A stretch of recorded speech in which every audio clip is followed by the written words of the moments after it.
अस्सलाम वालेकुम, बिस्मिल्लाहिर्रहमानिर्रहीम। Dear students, I am professor Usman Ali. तो अगर आपने अभी तक मेरे चैनल को सब्सक्राइब नहीं किया तो इसको सब्सक्राइब करें ताकि आपको आने वाली हर वीडियो जो है वो टाइम पे मिलती रहे। तो बेसिकली आज जो हमने पढ़ना है वो है टॉपिक ऑफ अल्काइंस।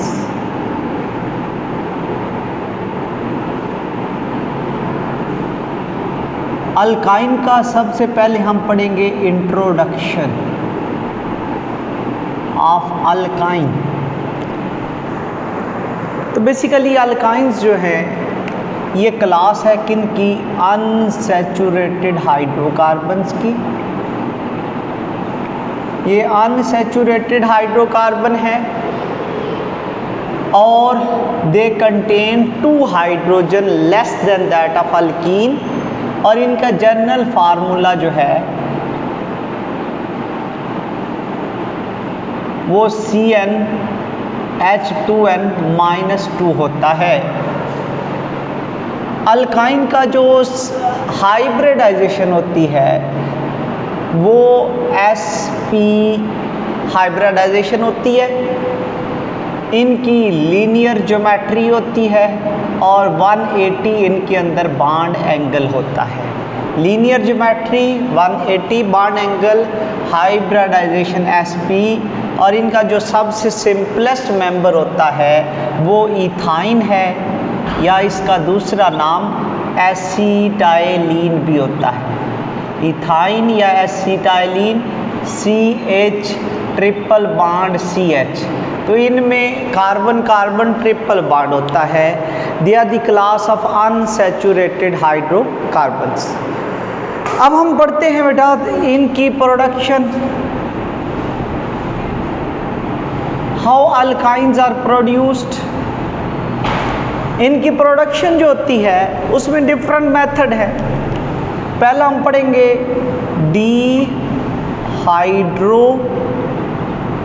हैलोजिनेशन। डिहाइड्रोहैलोजिनेशन हमने करवानी है किन की? Of vicinal डाइहैलाइड्स। विसिनल कौन से होते हैं? अगर 2 लगातार पोजीशन पर हैलोजेंस लगे हों, से आपके पास कोई विसिनल डाइहैलाइड है,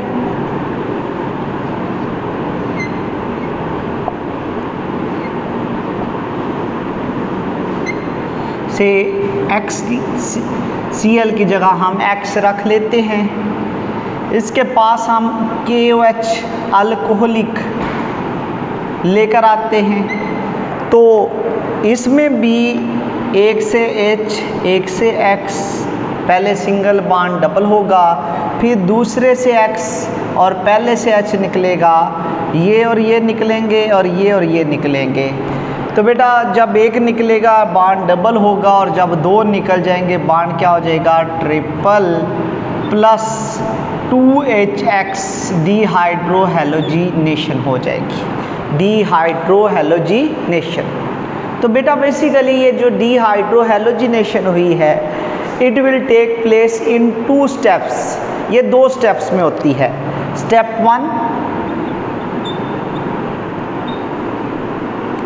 1 जो होता है डिहाइड्रोहैलोजिनेशन करवाने के लिए विसिनल डाइहैलाइड 1,2-डाइक्लोरो इथेन है, इसकी डिहाइड्रोहैलोजिनेशन करवानी है। इसके पास हम क्या लेकर आते हैं? अल्कोहलिक KOH अल्कोहलिक होगा। तो 1 से H और पहले के लिए टेम्परेचर 80 डिग्री सेंटीग्रेड रखा जाता है। तो बेटा ये क्या रिमूव होगा? 1 से H निकलेगा, अगले से Cl निकलेगा, HCl हो जाएगा और कार्बन में 2 हाइड्रोजन लगे हुए हैं, बॉन्ड हो जाएगा डबल। इस कार्बन के साथ एक हाइड्रोजन है, नीचे क्लोरो लगा होगा और साथ क्या रिमूव हो जाएगा? HCl। तो ये जो प्रोडक्ट बनी है इसका नाम होगा vinyl chloride. Vinyl chloride produce हो जाएगा। अब नेक्स्ट स्टेप में क्या होगा? अगर ये विनाइल क्लोराइड प्रोड्यूस हो जाता है तो अगले स्टेप के अंदर हम देखते हैं कि नेक्स्ट जो स्टेप होगा उसमें ये जो विनाइल क्लोराइड बना हुआ है इसके साथ HCl है, इसके लिए कंडीशन अल्कोहलिक KOH चाहिए डिहाइड्रोहेलोजिनेशन करवाने के लिए और टेम्परेचर 180 डिग्री होता है। पीछे कितना था 80, आगे जाके 150 हो गया है तो एक से H अगले से Cl निकल जाएगा तो इथाइन प्रोड्यूस हो जाता है, डबल बॉन्ड ट्रिपल हो जाएगा, प्रोडक्ट क्या बन जाती है that is called as ethyne plus यहाँ से क्या रिमूव होगा HCl, तो HCl 2 दफ़ा निकला। तो बेटा सेकंड स्टेप डिफ़िकल्टी क्यों है, पहले में 80 दूसरे में 150 क्यों यूज़ करना पड़ा है, इस वजह से क्योंकि ये जो विनाइल क्लोराइड था, विनाइल क्लोराइड क्या कंटेन करता है दैट कंटेन कॉन्जुगेशन। ये बेटा आगे जाके हम पढ़ेंगे डबल सिंगल डबल बॉन्ड हो उसको कॉन्जुगेशन बोलते हैं। इसमें डबल सिंगल बॉन्ड डबल नहीं है, इनफैक्ट डबल बॉन्ड सिंगल आगे क्लोरो के पास लोन पेन है, ये भी कॉन्जुगेशन में आ जाता है। तो कॉन्जुगेशन की वजह से विनाइल क्लोराइड रिलेटिवली क्या होता है स्टेबल होता है। अगर स्टेबल होगा, क्यों होगा स्टेबल, इसमें रेजोनेंस होती है, वो क्या होती है, वो होता है पाई बॉन्ड का एक जगह से दूसरी जगह शिफ्ट हो जाना। तो इसका सेकंड स्टेप कंपैरेटिवली डिफ़िकल्ट होगा due to it's stability.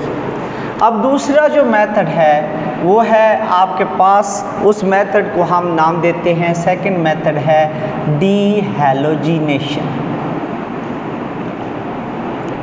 Of टेट्राहेलाइड। टेट्राहेलाइड की हमने क्या करनी है डीहैलोजिनेशन। तो बेटा डीहैलोजिनेशन ऑफ टेट्राहेलाइड अगर करनी हो, H है, Cl है, Cl है, Cl है, Cl है, H है, इसका नाम होगा 1122 टेट्राक्लोरो इथेन। डीहैलोजिनेशन करवानी हो तो इसके लिए 2 चीज़ें हमें चाहिए, आइदर हम जिंक यूज़ कर सकते हैं आइदर मैग्नीशियम। डीहैलोजिनेशन करवाने के लिए दोनों में से जो मर्जी यूज़ कर दें, से हमने जिंक के मालिक्यूल यूज़ किए हैं, 2 कर लिए। तो जिंक क्या करेगा, इससे भी एक स्टेप में 2 Cl निकल जाएंगे, इससे भी Cl निकल जाएंगे। तो अगर 2 Cl निकले बॉन्ड डबल हो जाएगा, फिर 2 निकले तो बॉन्ड क्या हो जाएगा ट्रिपल, तो फिर क्या प्रोड्यूस हो जाएगा 2ZnCl2। 2 निकलेंगे तो बॉन्ड डबल, 4 निकलेंगे तो बॉन्ड ट्रिपल हो जाएगा। तो ये कौन सा अमल हुआ है डीहैलोजिनेशन।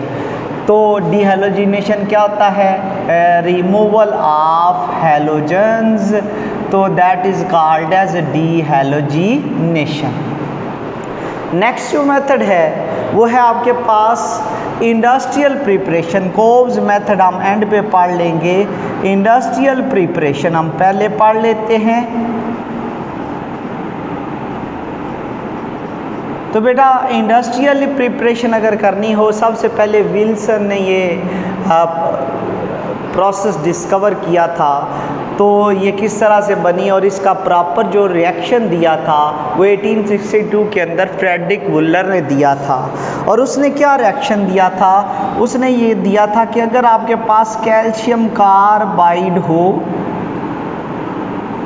कैल्शियम कार्बाइड के अंदर अगर वाटर डाला जाए तो कैल्शियम कार्बाइड किस में चेंज हो जाता है, this is called as calcium carbide. तो कैल्शियम कार्बाइड किस में चेंज हो जाता है, ये 2 वाटर मालिक्यूल ऐड करेंगे तो OH और CaOH ट्वाइस विगुरस रिएक्शन होता है और प्लस 2 H के साथ मिल जाते हैं, कौन सी गैस बन जाती है, इथाइन गैस, इथाइन गैस बनती है।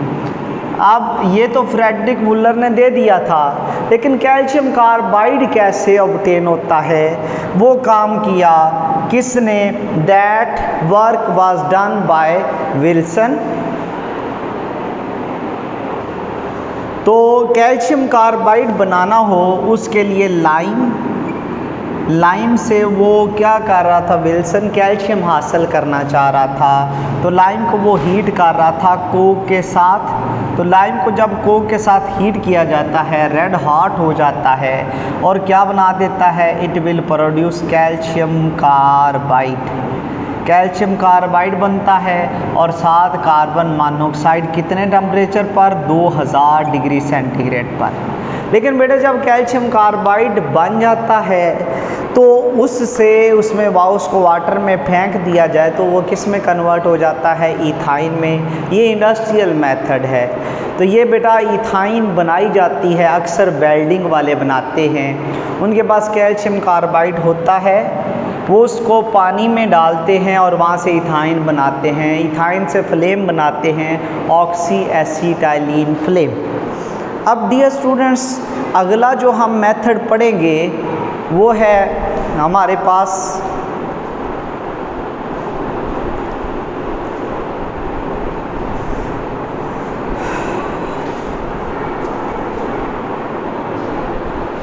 नेक्स्ट जो मेथड है वो है हमारे पास, that is called as Kolbe's electrolysis method. Kolbe's electrolysis method है। कोब्स इलेक्ट्रोलिसिस किसकी करनी है, कोब्स इलेक्ट्रोलिसिस करेंगे आप अनसैचुरेटेड पोटाशियम और sodium salt of dicarboxylic acid. Dicarboxylic acid कौन सा हम लेंगे, that is called as maleic acid. तो बेटा बेसिकली इसमें हमने लेना है मैलिक एसिड। तो हम क्या लेंगे, डाई पोटाशियम मैलिएट। ये जो साल्ट होगा इसका नाम क्या होगा, ये अनसैचुरेटेड डाइकार्बोक्सिलिक एसिड का साल्ट है पोटाशियम के साथ, इसका नेम होगा डाई पोटाशियम मैलिएट। तो इस डाई पोटाशियम मैलिएट की क्या किया जाता है कि इसके ज़रिए हम क्या हासिल करते हैं, इथाइन। इसकी वाटर की मौजूदगी में क्या करवाई जाती है, इलेक्ट्रोलिसिस। तो बेटा इस इलेक्ट्रोलिसिस के ज़रिए हम क्या क्या हासिल करते हैं, नंबर 1 इथाइन गैस बनती है, CH triple bond CH plus 2 carbon dioxide के मॉलिक्यूल प्रोड्यूस होते हैं, प्लस 2 पोटाशियम हाइड्रोक्साइड हासिल होता है और प्लस क्या ऑब्टेन होता है, हाइड्रोजन गैस। इसका मैकेनिज्म क्या है, कोब्स इलेक्ट्रोलिसिस मेथड का मैकेनिज्म क्या बनाने के लिए, इथाइन बनाने के लिए यूजफुल इतना नहीं होता। क्यों नहीं होता, वो हम ऑलरेडी पढ़ चुके हैं, due to formation of by products. ये इतना यूजफुल मेथड नहीं है। सबसे पहले क्या होती है, डाई पोटाशियम मैलिएट की आयोनाइजेशन मैकेनिज्म के दौरान। तो बेटा ये जो डाई पोटाशियम मैलिएट है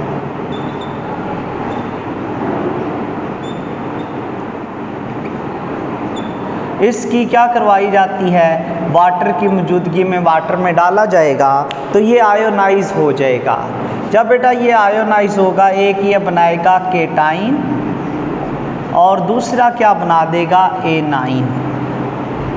मैलिएट का एनाइन बन जाएगा और पोटाशियम का क्या बन जाएगा, केटाइन।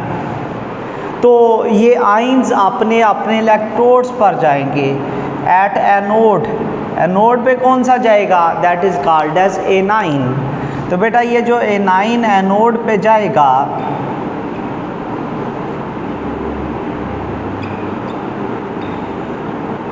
इस ऑक्सीजन के पास एक्स्ट्रा इलेक्ट्रॉन है दोनों के पास। तो जो एक्स्ट्रा इलेक्ट्रॉन है ये एनोड पे जाके छोड़ देगा। अगर छोड़ देगा तो ये खुद किस में चेंज हो जाएगा, ये खुद चेंज हो जाएगा फ्री रेडिकल में। दोनों से एक एक इलेक्ट्रॉन निकल जाएंगे, ऑक्सीडेशन का अमल होगा। नेक्स्ट स्टेप में क्या होगा बेटा, नेक्स्ट स्टेप में ये बॉन्ड टूटेगा, एक इलेक्ट्रॉन इधर, एक इधर, एक इधर, एक इधर, ये इलेक्ट्रॉन आपस में बॉन्ड बनाने लग जाएंगे और इस इलेक्ट्रॉन से फ्री रेडिकल कंबाइन होंगे। ऊपर भी क्या बन जाएगी, कार्बन डाइऑक्साइड, नीचे भी क्या बन जाएगी, कार्बन डाइऑक्साइड, और ये साथ क्या बन जाएगा, इथाइन। अब उसके बाद जो दूसरा मेथड होगा वो किधर होगा, वो होगा एट कैथोड। एनोड पर तो हो गया, एट कैथोड, और कैथोड पे कौन जाएगा, केटाइन, लेकिन केटाइन के पहुंचने से पहले ही कौन पहुंच जाएगा, वाटर। और वाटर क्या करता है, 2 इलेक्ट्रॉन गेन कर लेता है, रिडक्शन होती है। कौन से 2 इलेक्ट्रॉन, जो एनोड पे मेलिएटाइन ने छोड़े थे, और ये 2 इलेक्ट्रॉन इसने ऑब्जॉर्व करने हैं, ये H पॉजिटिव से H2 में बदल जाएगा और साथ 2 हाइड्रोक्सल के क्या बन जाएंगे, A9। अब बेटा ये जो पोटाशियम के केटाइन बने हुए थे ये हाइड्रोक्सल के A9 के साथ मिलेंगे और क्या प्रोड्यूस कर देंगे, 2KOH। तो ये एनोड और कैथोड के दोनों रिएक्शन है और ये हमने अल्काइन की प्रिपरेशन के सारे मेथड्स को स्टडी कर लिया। अब नेक्स्ट जो है वो है अल्काइंस की फिजिकल प्रॉपर्टीज़। फिजिकल प्रॉपर्टीज़ अगर हमने पढ़नी हो तो उनमें कौन कौन सी प्रॉपर्टीज़ आती हैं। फिजिकल स्टेट, बेटा अगर हम इनकी फिजिकल स्टेट देखें अल्काइंस की, तो फिजिकल स्टेट के अंदर कार्बन 2 से लेकर 4 तक ये गैसियस फॉर्म में होंगे, C5 से लेकर C12 तक ये लिक्विड फॉर्म में होते हैं और C12 से अबव अगर चले जाएं तो ये सॉलिड फॉर्म में होते हैं। अगला बेटा ये इनका कलर और odour, they are colourless and odourless, odour भी नहीं होता, स्वाय इथाइन के जिसकी स्मेल कैसी होती है, गार्लिक लाइक स्मेल, लहसुन जैसी स्मेल होती है। नेक्स्ट जो है वो है इनकी सॉल्युबिलिटी, क्योंकि ये नॉन पोलर होते हैं तो नॉन पोलर होने की वजह से नॉन पोलर सॉल्वेंट्स में डिज़ोल्व होते हैं। बेंजीन है, कार्बन टेट्राक्लोराइड है। और लास्ट प्रॉपर्टी है बेटा इनके फिजिकल पैरामीटर्स, इनका मेल्टिंग पॉइंट, इनका बॉइलिंग पॉइंट, इनकी density, all are increase with the increase of carbon atom. इसका मतलब है जितने कार्बन एटम हम बढ़ाते जाएंगे इनकी ये वाली प्रॉपर्टीज़ क्या होती जाएंगी, इंक्रीज होती जाएगी। तो बेटा ये प्रिपरेशन और फिजिकल प्रॉपर्टीज़ हमने अल्काइन की पढ़ ली, आगे हम पढ़ेंगे इसके रिएक्शंस। आज के लिए इतना ही, अल्लाह हाफिज़।